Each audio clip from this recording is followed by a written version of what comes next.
Salut les amis. Lauren et son conjoint John ont regardé leur Golden Retriever Wally s'amuser dans les eaux peu profondes. Énergique et joyeux, Wally était un nageur né. Il chassait les bâtons, plongeait après les feuilles mortes et aboyait joyeusement à la moindre excitation sur l'eau.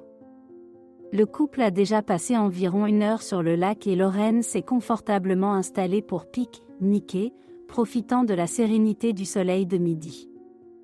John, un père toujours attentif et attentionné, jeta le jouet dans l'eau, et Wally, un instant distrait, se précipita derrière elle, plongeant dans l'eau avec des éclaboussures. Il adore l'eau, remarqua John en regardant le chien émerger à la surface, secouant les gouttes d'un pelage doré brillant. Lauren acquiesça en signe d'accord, mais son attention fut attirée par quelque chose d'inhabituel. Au centre du lac se balançait un objet blanc à fourrure. Au début, elle pensait que c'était une branche, mais en se rapprochant, elle réalisa que c'était une marmotte. L'animal était clairement en danger, sa tête était à peine visible au-dessus de l'eau et un léger gargouillis lui donnait du mal. Dans la poitrine de Lauren, l'anxiété est née. Elle n'avait jamais vu une marmotte dans l'eau auparavant et comprenait instinctivement qu'elle ne durerait pas longtemps.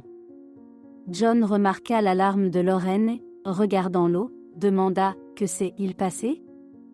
Elle a pointé la marmotte presque en chuchotant « Il se noie ». John, observant la petite créature au milieu des eaux sans fin du lac, sentit une anxiété silencieuse. Même les plus petites créatures peuvent être victimes des caprices imprévisibles de la nature. Comme si obéissant à un appel invisible, Wally, après avoir terminé le jeu avec un bâton, se retourna soudainement et se dirigea vers la marmotte. Son mouvement gracieux sur l'eau, comme sur un miroir, était fascinant. La fourrure dorée du chien reflétait les rayons du soleil, donnant l'impression que Wally flottait sur la surface de l'eau comme un phare. Lauren, à bout de souffle, observait ce qui se passait. Elle n'avait jamais vu Wally réagir aussi naturellement. Qu'est-ce qui les a déplacés, curiosité ou instinct?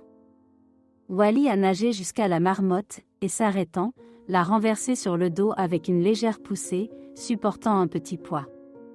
Puis il se retourna et se dirigea vers le rivage, portant la marmotte comme un petit passager.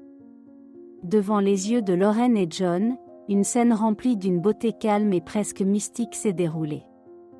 Un acte simple mais profondément touchant de compassion.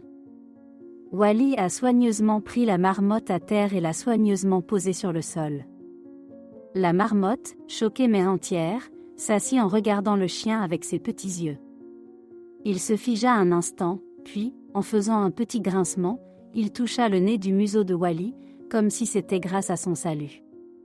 Après avoir jeté un dernier regard sur son sauveur, la marmotte s'est cachée dans l'herbe épaisse, laissant Wally continuer son jeu dans l'eau.